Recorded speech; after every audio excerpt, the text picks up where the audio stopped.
First contact and rising tensions. The vast emptiness of space enveloped the EDS Defiance as it glided silently through the outskirts of the Sol system. Captain Elena Vasquez stood on the bridge, her dark eyes reflecting the distant stars as they twinkled against the void. The massive vessel represented humanity's greatest technological achievement, Earth's first true interstellar warship. Though officially classified as a deep space exploration vessel, everyone aboard knew its true purpose. Status report, Captain Vasquez commanded, her voice steady and clear in the quiet atmosphere of the bridge. Lieutenant Commander Jackson Chen looked up from his console. All systems nominal, Captain. Quantum drives operating at 98% efficiency. Defensive systems on standby. We're approaching the Jupiter monitoring station in approximately 17 minutes. Vasquez nodded.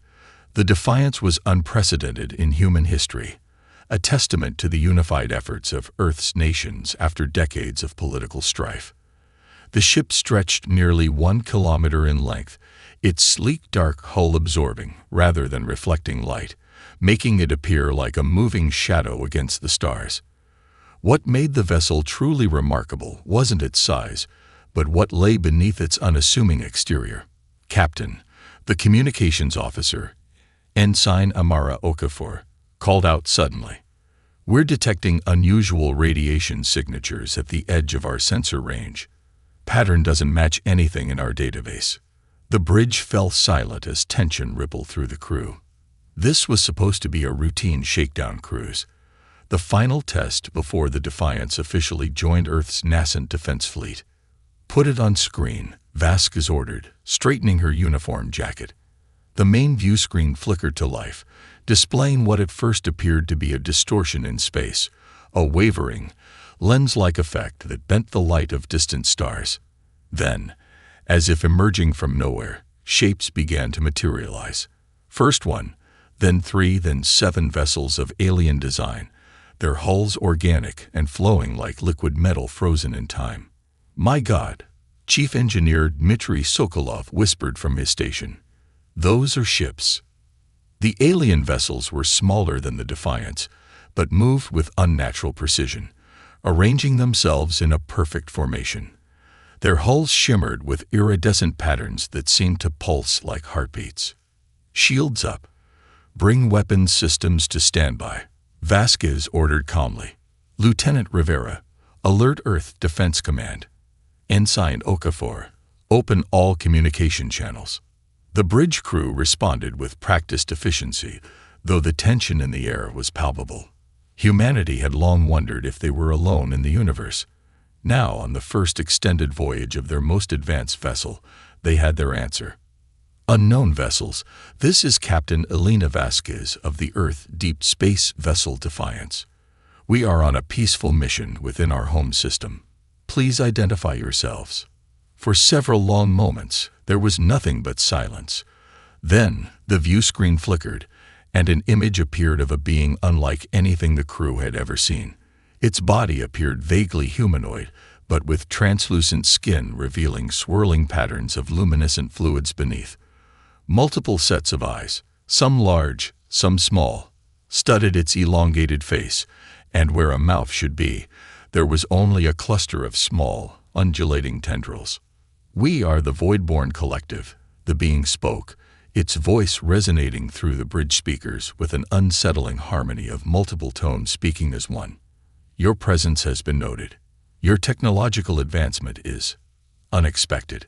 Captain Vasquez maintained her composure, though she felt a chill run down her spine. We welcome peaceful contact with your species. Our mission is exploration and deception is unnecessary. The Voidborn representative interrupted. Your vessel's design indicates defensive capabilities. We have observed your kind for some time. Your rapid technological evolution poses questions. Chen whispered to Vasquez. Captain, they're scanning us, attempting to penetrate our systems. Block it, she replied quietly before addressing the alien again. We have no hostile intentions, but we will protect our privacy and security. Perhaps we could arrange a proper diplomatic meeting to establish peaceful relations. The alien's fluid-filled body rippled, its tendrils writhing more rapidly. The Voidborn Collective does not seek diplomacy with developing species. We seek assessment. Classification. Your species has advanced from planetary confinement to interstellar capability in less than 2 of your centuries. This acceleration is concerning. Chief Science Officer Dr. Maya Lakshmi stepped forward.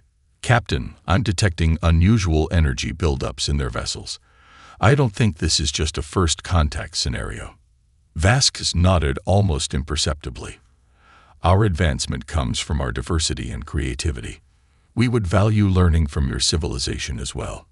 Learning is not required, the Voidborn stated flatly. Your species will be classified. If deemed stabilizing, incorporation will proceed. If deemed destabilizing, containment protocols will be implemented.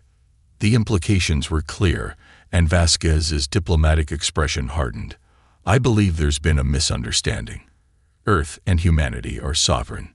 We do not submit to classification or incorporation by any outside power. The alien's many eyes blinked in sequence. Sovereignty is a concept relevant only among equals. The collective has guided the development of 17 star systems. Species that resist balance are contained for the harmony of all. As the conversation progressed, Lieutenant Commander Hiroshi Tanaka, the tactical officer, was quietly analyzing the alien vessels. He slid a data pad toward the captain with his findings. The Voidborn ships were indeed powerful, equipped with energy weapons far beyond Earth's capabilities and shielding that would make them nearly impervious to conventional attacks. Captain, he whispered, their weapons could vaporize a small moon. But there's something strange about their hull composition. It seems to absorb energy at specific frequencies. Vasquez absorbed this information while maintaining her diplomatic facade. Perhaps we could arrange a cultural exchange as a first step.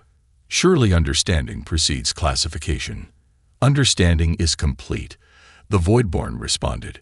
Your species exhibits signs of unchecked ambition and dangerous innovation. Your vessels carry primitive but effective weapons. You advance without guidance. The collective must evaluate whether containment is necessary. Dr. Lakshmi whispered urgently, Captain, I'm detecting transmissions between their vessels and somewhere beyond our system. I think they're calling for reinforcements. Vasquez knew she needed to buy time. Before any decisions are made, we should consult with Earth's full leadership council. This meeting was unexpected, and proper protocols should be followed. The alien's tendrils ceased moving entirely for a moment, a gesture impossible to interpret. We will evaluate your central authority. The collective will proceed to your homeworld. Your vessel will escort us. The captain's eyes narrowed slightly.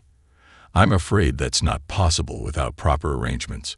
Earth's defense protocols require. Compliance is not requested. It is expected. The alien's voice took on a harder edge. Your vessel will navigate to Earth, or it will be neutralized. The collective will proceed regardless. The communication abruptly terminated, leaving the bridge in tense silence. They're powering weapons systems, Tanaka reported grimly. Captain Vasquez stood from her chair, her decision already made. Send Emergency Protocol Omega to Earth Defense Command. All hands to battle stations. Mr. Chen, prepare for emergency quantum jump to Rally Point Thermopylae. The crew moved with urgent purpose, the ship's alert system bathing the bridge in red light. Captain, Sokolov objected, the quantum drive isn't rated for in-system jumps. The gravitational interference could tear us apart.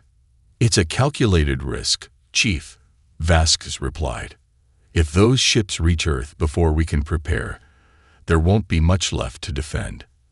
As the Defiance's systems powered up for the dangerous jump, the tactical display showed the alien vessels moving to intercept them. They're targeting our propulsion systems, Tanaka warned. Impact in 15 seconds. Vasquez gripped the arms of her command chair.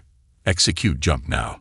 The universe seemed to bend around them as the quantum drive engaged, tearing a hole in conventional space. The last thing they saw before the jump completed was brilliant beams of energy cutting through the space they had occupied only milliseconds before. When reality reasserted itself, the Defiance was deep within the asteroid belt between Mars and Jupiter, hidden among the tumbling rocks and drifting ice. "Damage report," Vasquez demanded, steadying herself as emergency systems stabilized. "Minor hull breaches on decks 7 and 12. Quantum drive offline. It'll need extensive recalibration." "But we made it, Captain," Chen reported with visible relief. "For now," Vasquez replied grimly. "Ensign Okafor, status of our transmission to Earth." "Confirmed received, Captain. Earth Defense Command is mobilizing, but against that level of technology." Vasquez moved to the tactical display where Tanaka was analyzing the encounter data. "We need options, people.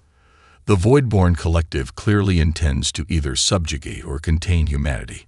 We need to understand their weaknesses." Dr. Lakshmi joined them, her tablet displaying analysis of the alien physiology and technology. Their biology suggests an evolution in deep space environments, possibly explaining their name.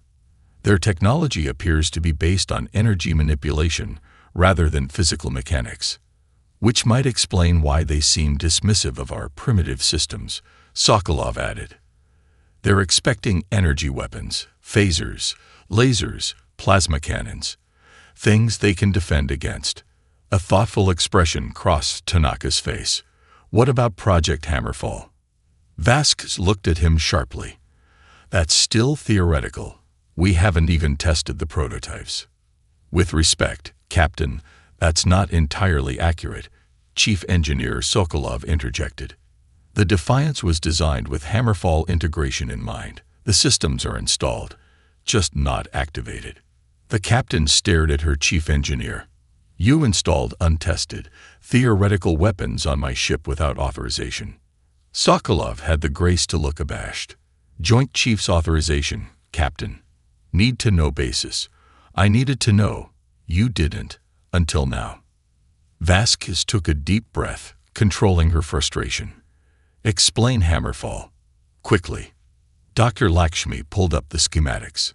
"Simply put, it's a kinetic bombardment system using engineered tungsten rods. No explosive components, just pure kinetic energy. When dropped from orbit or accelerated to significant velocities, the impact energy rivals nuclear weapons without the radiation." "Old school," Chen commented. "Like dropping rocks on your enemy from a castle wall, just at relativistic speeds." "And we have these aboard?" Vasquez asked. 500 rods, each 9 meters long, 1 meter in diameter. Made of tungsten with a reinforced carbon-carbon composite shell. Sokolov confirmed. The Defiance can launch them with precise targeting at up to 30% of light speed. Captain Vasquez walked slowly back to her command chair, weighing the implications. The Voidborn would expect energy weapons, shields, advanced technology. They wouldn't be looking for what amounts to very fast, very heavy spears. "Primitive but effective," Tanaka quoted the alien with grim satisfaction. The captain made her decision. "Activate Hammerfall. Lieutenant Chen, plot a course that will keep us hidden in the asteroid belt, but give us firing solutions on their approach vector to Earth. We can't outgun them, but we might be able to surprise them." As the crew rushed to prepare, Vasquez opened a channel to Earth Defense Command to explain their desperate plan. The Voidborn thought humans were predictable, that they relied on technology they barely understood. They were about to learn that humans excelled at using whatever tools were at hand. And sometimes the oldest, simplest solutions were the most effective. The hunt was on, and the Defiance would live up to its name. The unconventional defense. The asteroid belt between Mars and Jupiter had served as humanity's mining frontier for decades, but now it provided something far more valuable: cover. The EDS Defiance drifted silently among the tumbling rocks, its advanced stealth systems rendering it nearly invisible to conventional sensors. Captain Elena Vasquez stood at the tactical display, studying the holographic projection of the approaching Voidborn fleet. 7 ships initially, Tanaka reported, but our long-range sensors are detecting 11 more entering the system. They're converging on Earth's orbit. Dr. Lakshmi pointed to energy readings from the alien vessels. They're communicating constantly. I believe they function as a true collective, each ship an extension of their shared consciousness rather than individual vessels.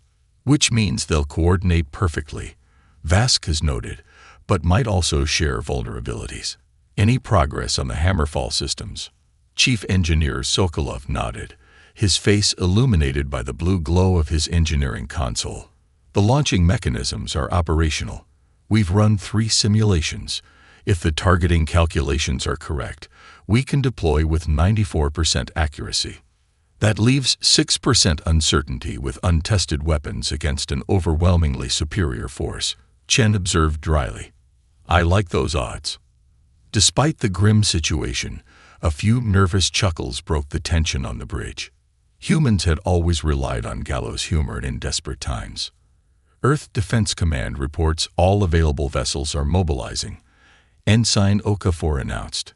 Planetary shield generators are at maximum capacity, but analysis suggests they won't hold against sustained bombardment from the void-borne weaponry. Captain Vasquez straightened her uniform jacket, a habitual gesture when making difficult decisions. We can't match them in direct combat, but we don't need to. We just need to disrupt their coordination and create enough chaos to negotiate from a position of strength. She turned to Dr. Lakshmi. You said their hull composition absorbs energy at specific frequencies. Have you determined which frequencies pass through? The science officer brought up detailed scans. Their shielding appears to filter out the entire electromagnetic spectrum above microwave frequencies. They're designed to protect against energy weapons, radiation, even most forms of scanning. But not physical impacts, Vasquez concluded. Precisely, Lakshmi confirmed. Their hulls are remarkably resilient against energy attacks, but show standard mass displacement properties when interacting with solid matter. In simple terms, they can be hit. Sokolov added, the Hammerfall rods will strike with approximately 57 kilotons of force each, comparable to a tactical nuclear weapon, but with no radiation or electromagnetic pulse. Vasquez studied the tactical display, her mind calculating, weighing options. Lieutenant Commander Tanaka, if we were to deploy the rods on this trajectory, she traced a path through the hologram. Could we hit multiple targets simultaneously? Tanaka ran the calculations. Difficult but possible. We'd need perfect timing and... He paused, eyes widening slightly. Wait, if we use the gravitational influence of Mars to alter the trajectory mid-flight, we could potentially target all 7 of their advanced ships with a single synchronized volley. That would require precise calculations and perfect execution, Chen warned. Then we'd better get it right the first time, Vasquez replied firmly, because we won't get a second chance. As the crew prepared the audacious plan, Earth's defensive fleet took position around the planet. It was an impressive sight. 27 vessels representing the combined might of humanity's space forces. Yet compared to the approaching alien armada, they appeared woefully outmatched. The void-borne fleet has entered Mars orbit, Okafor reported. They're maintaining perfect formation. No signs they've detected us. All Hammerfall systems are ready, Sokolov confirmed. Launching mechanisms pressurized. Targeting solutions locked. Captain Vasquez took her seat in the command chair.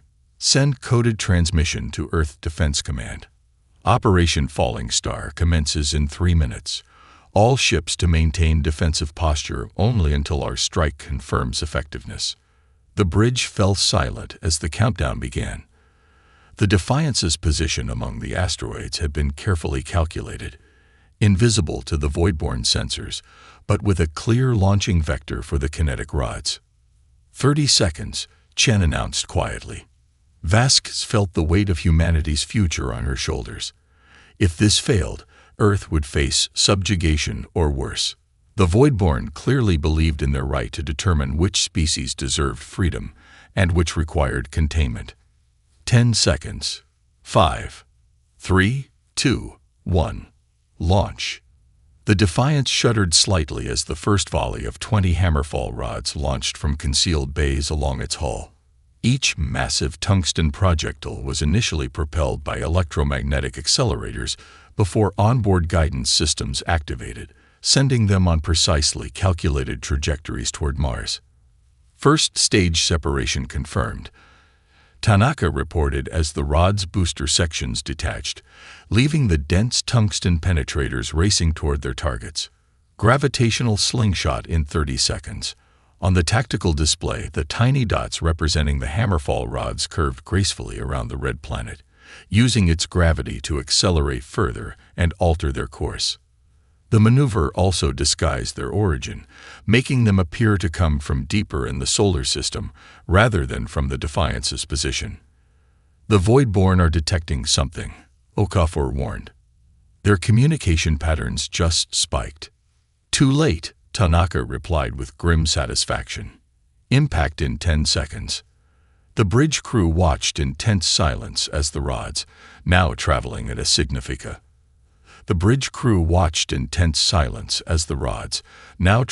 a significant fraction of light speed, closed on their targets. The alien vessels began evasive maneuvers, but the projectiles were moving too fast to track effectively. The tactical display flashed as the first impacts registered. One by one, the Voidborn vessels were struck with devastating force. The kinetic energy transferred instantaneously, overwhelming shields designed to diffuse energy weapons rather than stop physical objects. Direct hits on 5 vessels, Tanaka reported, unable to keep the excitement from his voice. 2 partial impacts. 3 enemy ships have disintegrated. The remaining 4 show significant damage. The view screen displayed the aftermath.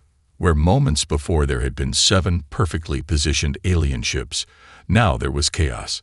Debris scattered across Mars' orbit, and the surviving vessels moved erratically, their formations broken. They're confused, Dr. Lakshmi observed, monitoring their communications. I don't think they even understand what hit them. Their transmissions indicate distress. Captain Vasquez allowed herself one moment of satisfaction before focusing on the next phase. Signal Earth Defense Command. Stage 1 successful. Prepare for Stage 2. Lieutenant Chen, plot course for Earth orbit. Full speed. The Defiance's engines roared to life, propelling the vessel out of hiding and toward the homeworld. Their element of surprise was spent, but they had demonstrated a critical weakness in the supposedly superior Voidborn technology. The main Voidborn fleet has halted its advance, Okafor reported. They're holding position just beyond lunar orbit. They're reassessing, Vasquez said. They didn't expect resistance that could actually hurt them. Open a communication channel. Let's see if they're willing to talk now. The view screen flickered, and the same alien representative appeared, though its fluid-filled body now pulsed with faster, more chaotic patterns.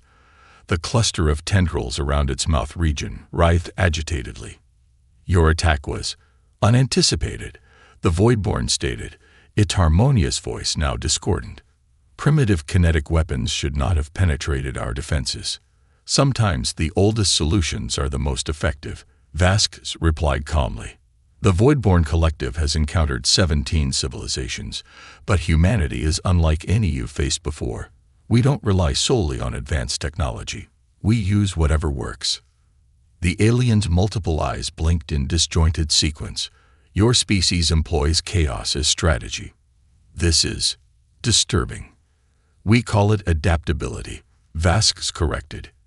And we have adapted 500 more kinetic penetrators, all targeted at your remaining vessels. We also have other weapons you haven't seen yet.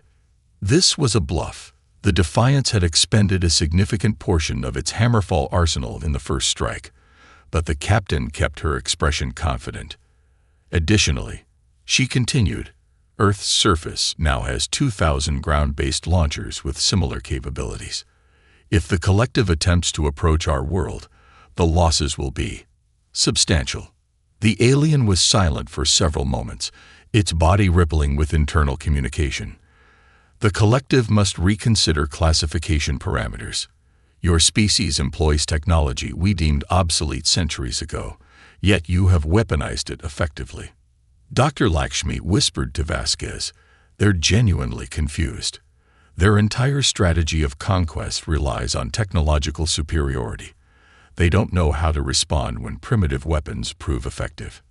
Vasquez nodded slightly before addressing the alien again. The collective has two options: withdraw from our system immediately, recognizing Earth and all its colonies as sovereign territory, or face destruction. We have no interest in your incorporation or containment. Extinction is the alternative to collective guidance, the Voidborn mourned, though its tone lacked its former certainty. We'll take our chances, Vasquez responded firmly. Humanity has faced extinction-level events before. We're still here. The question is, will the Voidborn collective risk similar losses for a single unimportant system? The communication abruptly terminated. For tense minutes, the bridge crew watched as the alien fleet remained motionless beyond lunar orbit. They're reassessing their entire strategy, Dr. Lakshmi observed, analyzing their communication patterns. I believe they function on consensus. Our resistance has created division within their collective consciousness. Let's give them something else to consider, Vasquez decided. Mr. Sokolov, are we in range for a demonstration strike? The chief engineer nodded. We can launch a single rod on a visible trajectory that will pass close to their formation without hitting anything.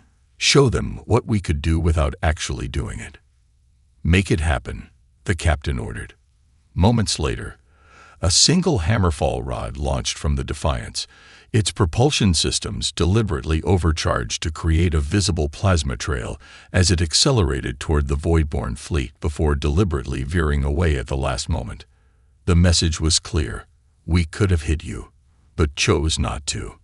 Their fleet is moving, Tanaka reported with disbelief. They're retreating, accelerating away from Earth orbit.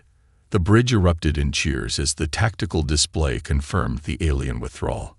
The massive Voidborn vessels were indeed pulling back, abandoning their position around Earth's moon and setting course for the outer solar system. They're sending a final transmission, Okafor announced. The alien appeared once more on screen. The collective withdraws to reconsider. Your species will be reclassified as hazardous/unpredictable. This system will be marked exclusion zone. No further contact will be initiated. Before Vasquez could respond, the transmission ended. The tactical display showed the Voidborn fleet accelerating rapidly, soon disappearing from sensor range altogether. The bridge fell silent as the reality of what they had accomplished settled in. Humanity had faced its first interstellar threat and survived, not through superior technology, but through ingenuity and the willingness to use unconventional solutions. Send word to Earth Defense Command, Vasquez ordered quietly. The immediate threat has passed, but we should maintain alert status and recommend immediate production of additional hammerfall systems for all Earth vessels. As the crew carry out her orders, Captain Vasquez moved to the viewport, gazing out at the distant blue sphere of Earth.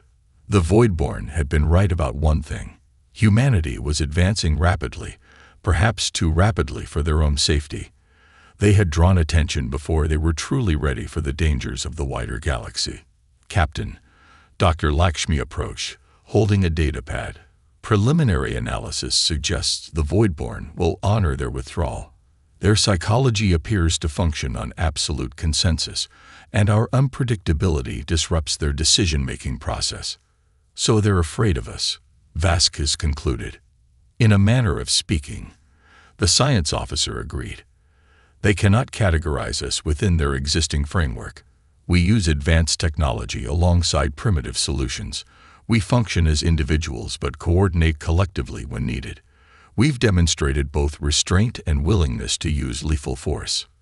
We're a paradox to them, Chen observed, joining the conversation. Vasquez nodded thoughtfully. Then perhaps that's our greatest strength. While they were busy evolving into their perfect collective, they lost something essential: the chaos that drives innovation. She turned back to her crew, determination in her eyes. Earth Defense Command wants us to continue our mission, push further into space, find out what else is waiting for us out there. The Voidborn won't be the only advanced species we encounter." "With all due respect, Captain," Sokolov interjected, "our first encounter nearly led to our destruction. Perhaps we should focus on building our defenses before exploring further." "That's exactly what the Voidborn would expect," Vasquez countered. "They believe they've contained us by marking our system as an exclusion zone. But humanity has never accepted boundaries. Not on Earth, not in our solar system, and not in the stars." She returned to the edge of extinction. The vast observation deck of Outpost Omega offered a panoramic view of the stars, but Commander Maya Chen found no comfort in their distant light. Her reflection stared back at her from the reinforced glass, dark circles under determined eyes, short black hair showing premature streaks of gray. At 35, she looked a decade older, worn down by 3 years of relentless war. "Commander," a voice called from behind her, "the Council is ready." Maya nodded without turning. "I'll be right there, Lieutenant Reed." The footsteps retreated, leaving her alone with the stars once more. Somewhere out there, the Radiant Empire's fleet was closing in on humanity's last sanctuary.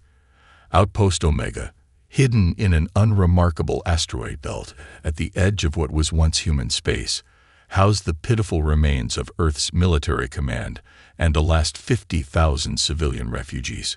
3 years ago, the Radiant Empire had emerged from the unknown regions of the Orion Arm, their crystalline ships gleaming with otherworldly technology as they swept through human colonies with mechanical precision. Their empress, a being known only as Ziara, demanded humanity's absolute subjugation. Earth had fallen within 6 months. Maya's hands clenched into fists. The memory of Earth's bombardment still haunted her dreams, orbital strikes that boiled away oceans and cracked continents. 3 billion dead in a single day. She straightened her uniform and headed for the council chamber. The corridor walls bore the scratches and dents of hasty retrofitting as the station, once a mining operation, had been converted into humanity's last refuge. The air recyclers hummed with constant strain, processing oxygen for 3 times their designed capacity. The council chamber fell silent as Maya entered. Around the battered conference table sat the 7 remaining military commanders and 3 civilian representatives, all that remained of human leadership. Commander Chen. Admiral Cato nodded. At 72, he was the oldest person in the room, his weathered face a map of wrinkles. "The latest intelligence reports are in." Maya took her seat. "Show me." The central holographic display flickered to life, showing the current disposition of the Radiant Empire's forces. Hundreds of ships, represented by crimson markers, spread across what had once been human space. "They found us," Admiral Cato said simply. "Long-range scans detected a scout fleet entering the Helios sector yesterday. Based on their trajectory, they'll reach Omega in approximately 72 hours. The civilian representative, Dr. Eliza Warren, leaned forward. "How many ships?" "At least 30 capital vessels, with support craft," replied Colonel Zhang, head of intelligence. "More than enough to finish us off." Maya studied the display, her mind racing. Outpost Omega had 12 functional warships, outdated cruisers and frigates salvaged from various defeats, against 30 capital ships. They wouldn't last an hour. "What options do we have?" Maya asked, though she already knew the answer. The silence that followed confirmed her fears until Admiral Cato cleared his throat. "There is one possibility," he said hesitantly. "Project Phoenix." The room temperature seemed to drop. Project Phoenix was little more than a desperate rumor, a final contingency plan so classified that even most of the people in this room had only heard whispers. "That's just a myth," Colonel Zhang scoffed. "A bedtime story we tell ourselves to sleep better." Admiral Cato's gaze remained steady. "It's real, and it's our only hope." Maya looked between them. "What exactly is Project Phoenix?" Admiral Cato tapped his security badge against the table console. The holographic display changed, showing a distant star system Maya didn't recognize. When the war began, Fleet Admiral Harrison initiated a black project, Cato explained.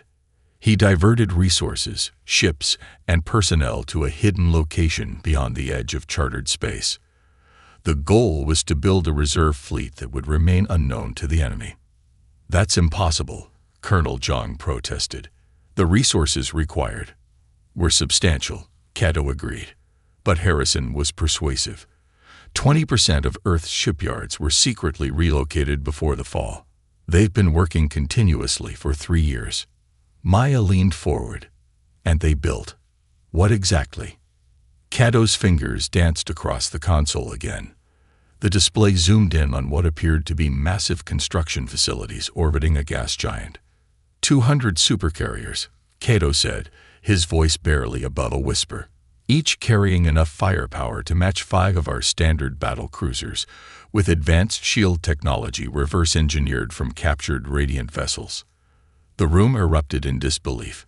Maya raised a hand, silencing them. If this fleet exists, why haven't they helped us before now? She demanded. Because they weren't ready, Cato replied. And because the moment they reveal themselves, the Empress will throw everything she has at them. It had to be an all-or-nothing gambit. Maya studied the Admiral's face. You've been in contact with them. It wasn't a question. Cato nodded slowly. Harrison died 6 months ago. His successor, Admiral Wong, sent a quantum-encrypted message last week. The fleet is ready. For the first time in years, Maya felt a dangerous emotion stirring in her chest. Hope. What's the plan? She asked. We need to draw the Empress's forces into a specific configuration, Cato explained. The Phoenix fleet will emerge from multiple jump points, catching her armada in a 3-dimensional pincer movement. Maya's tactical mind immediately grasped the strategy. You want to use Omega as bait? Yes, Cato confirmed. We make our stand here, fight hard enough to convince the Empress to commit her reserves. When the bulk of her fleet is engaged, the Phoenix fleet strikes. And if this miracle fleet doesn't show up, Colonel Zhang asked. Then we die, as we would have anyway, Maya said flatly. The council chamber fell silent again, each person wrestling with their thoughts. Maya stared at the holographic display, watching the menacing red dots of the enemy fleet slowly advancing toward their position. We need to vote, Dr. Warren said finally. One by one, the council members cast their votes. It was unanimous. They would make their stand at Omega.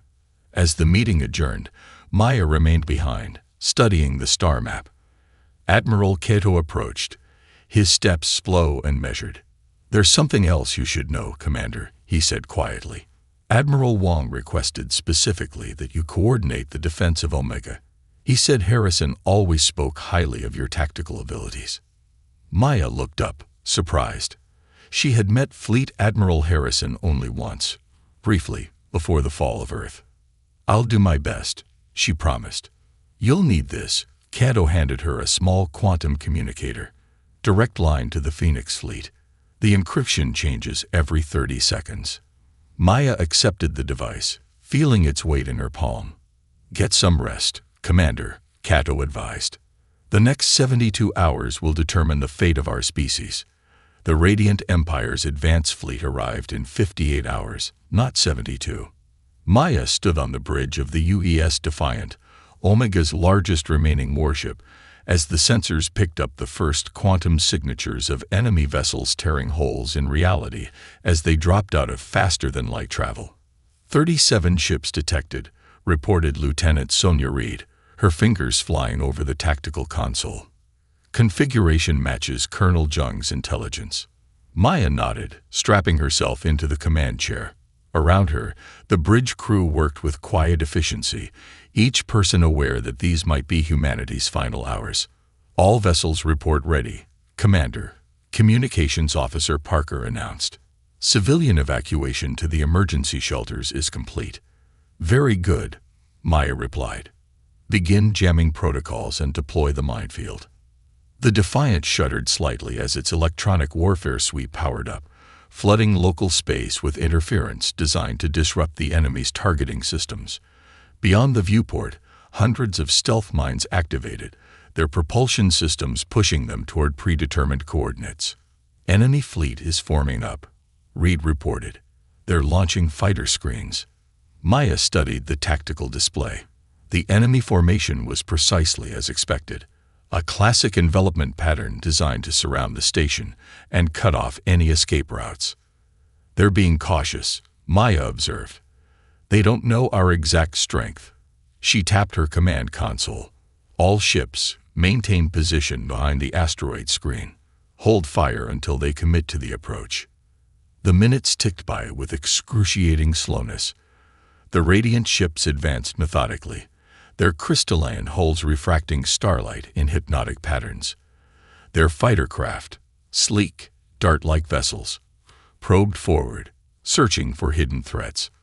The first mine detonated, catching 3 enemy fighters in its blast radius. The explosion flickered silently against the backdrop of space. "They've spotted the minefield," Reed announced. "Enemy capital ships are holding position. They're deploying their main battery." Maya had seen the Radiant Empire's main weapons before, devastating energy projectors that could slice through Earth's strongest armor like paper. She keyed her communicator. "All ships, prepare for evasive maneuvers. Station Omega, activate your shields now." The space around Outpost Omega warped slightly as the station's energy shields came online, jury-rigged from salvaged technology and operating at barely 60% efficiency. It wouldn't survive a concentrated barrage, but it might buy them time. "Incoming transmission," Parker called out. It's the Empress herself." Maya's heart skipped a beat. On screen. The main view screen flickered, then resolved into the image of Empress Sierra. Unlike her crystalline ships, the Empress appeared almost human, tall and regal, with luminescent skin that seemed to shift colors with her emotions.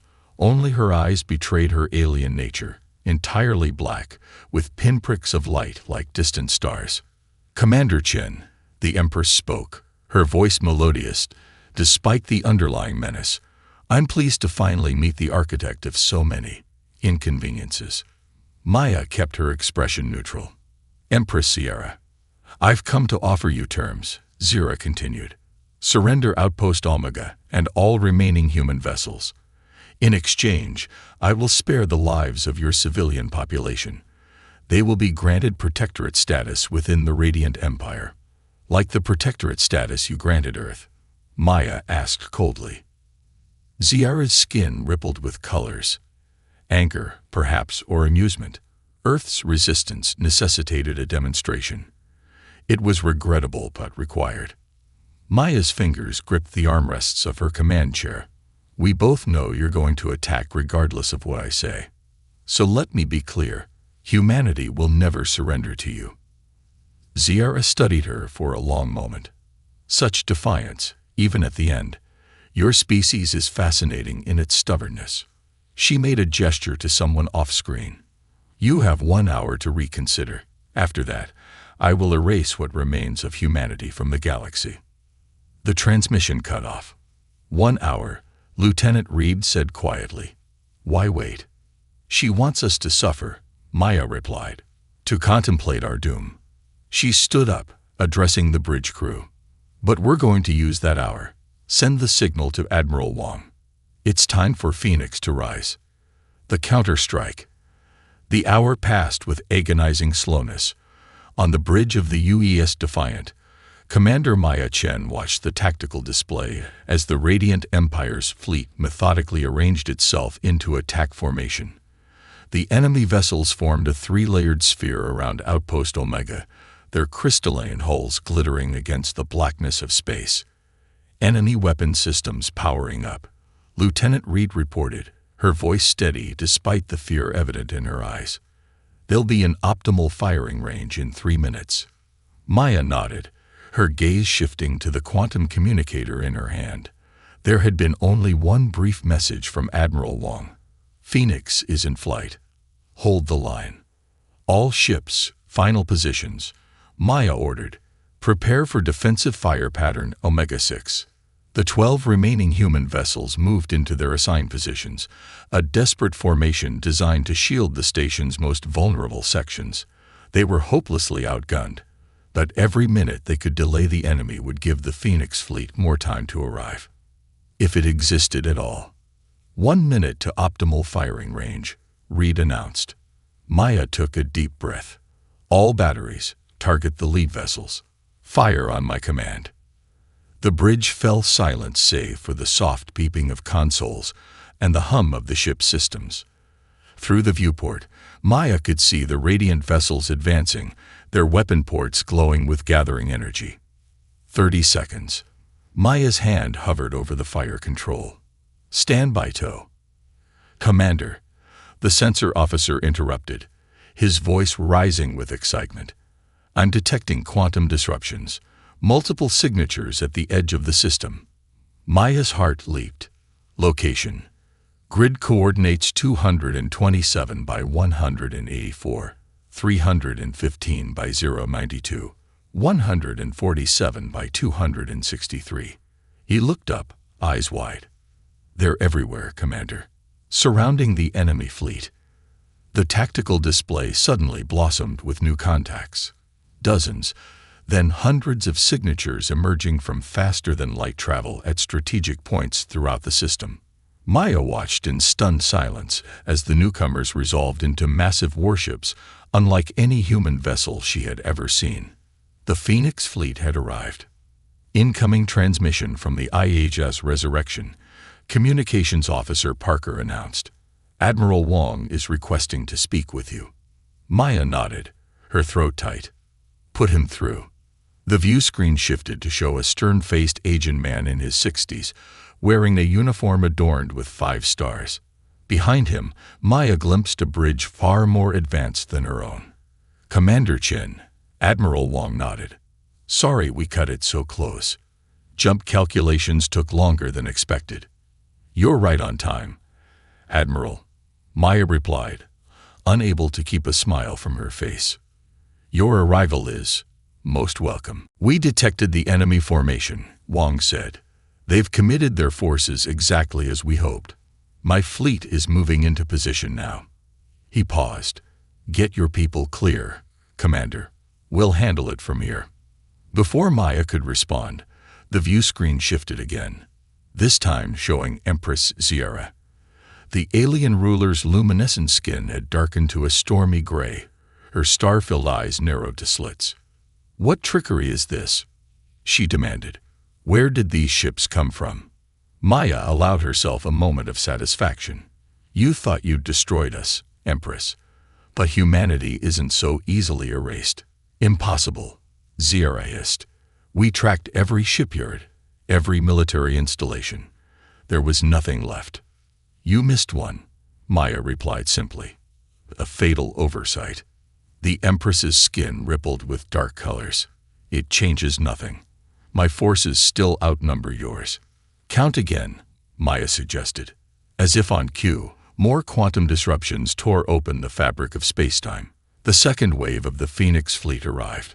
Another 100 supercarriers, each flanked by escorts and fighter squadrons. All ships, Maya called out. Execute defensive pattern Delta. Coordinate with the Phoenix fleet. The battle erupted in a spectacular display of firepower. The Phoenix fleet's first salvo struck with devastating precision, targeting the Radiant Empire's command vessels. Energy weapons of unprecedented power lashed out, cutting through the crystalline hulls of enemy ships. The Phoenix fleet is using some kind of advanced targeting system, Reed reported, amazement in her voice. They're hitting weak points we never even knew existed in the Radiant ships. Maya watched as the battle unfolded. The Phoenix fleet moved with practiced coordination, their formation shifting fluidly to counter each enemy maneuver. For the first time since the war began, the Radiant Empire was on the defensive. Enemy fleet is attempting to regroup, Reed announced. They're pulling back to Sector 4. They're trying to open a corridor for escape, Maya realized. She opened a channel to Admiral Wong. Admiral, they're regrouping in Sector 4. They're going to run. Not if we can help it, Wong replied. Moving to intercept. The Phoenix fleet adjusted its formation, closing the escape route. On the tactical display, Maya saw the enemy fleet's organization beginning to break down as individual ship commanders made desperate decisions.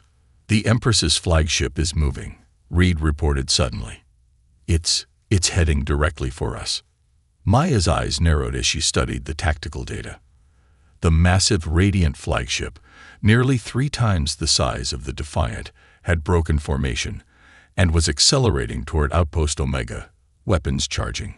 She's going to try to take us with her, Maya realized. All ships, concentrate fire on the flagship. The Defiant shuddered as it brought its weapons to bear, joined by the other human vessels. Their combined firepower struck the approaching flagship, but its advanced shields absorbed most of the impact. Minimal damage to enemy shields, Reed reported tensely. They'll be in firing range in 30 seconds. Maya made a split-second decision. Helm, set intercept course. Full power to forward shields. The bridge crew exchanged alarmed glances. Commander, we can't match their firepower. The helmsman protested. We don't need to beat them, Maya replied. We just need to disrupt their attack run long enough for the Phoenix fleet to reach us. She opened a ship-wide channel. All hands, brace for impact. The Defiant surged forward, its engines straining as it accelerated toward the much larger enemy vessel. Maya watched through the viewport as the distance closed rapidly, the crystalline spires of the Radiant flagship looming larger by the second. 10 seconds to impact, the helmsman called out. Maya held her breath. Hold course. At the last possible moment, Maya barked a new order. Hard to port. All power to lateral thrusters. The Defiant veered sharply, narrowly avoiding a direct collision, but deliberately scraping along the side of the Radiant flagship. The impact was tremendous. Alarms blared across the bridge as the shields flared and failed, and the hull screamed in protest. But the maneuver achieved its purpose. The flagship's carefully calculated firing solution was disrupted, its main weapons discharging harmlessly into empty space instead of striking Outpost Omega.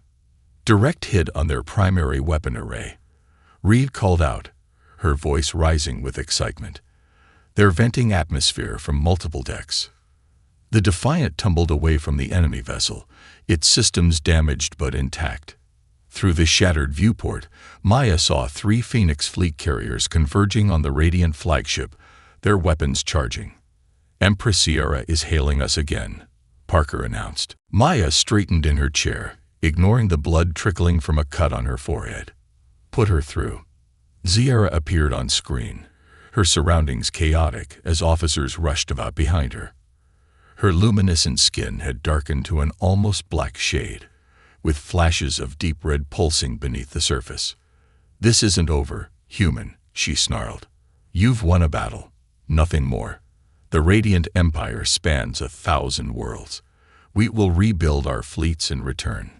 Perhaps, Maya acknowledged, but you'll do so knowing that humanity isn't the easy prey you thought we were. She leaned forward. And next time, we'll be coming for you.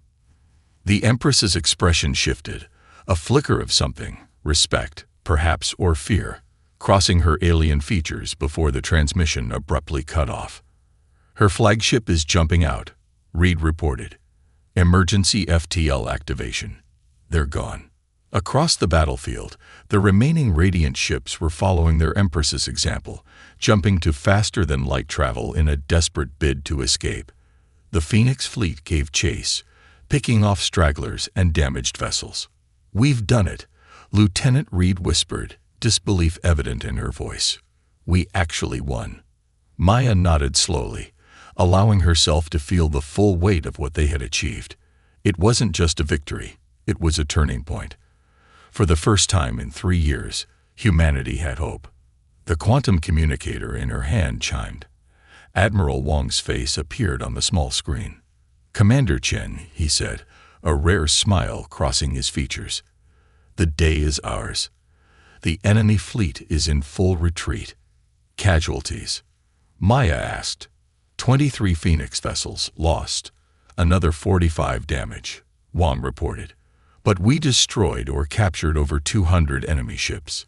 It's the most significant defeat the Radiant Empire has ever suffered. Maya felt a surge of pride. What happens now? Now, Wang said, his expression hardening with determination.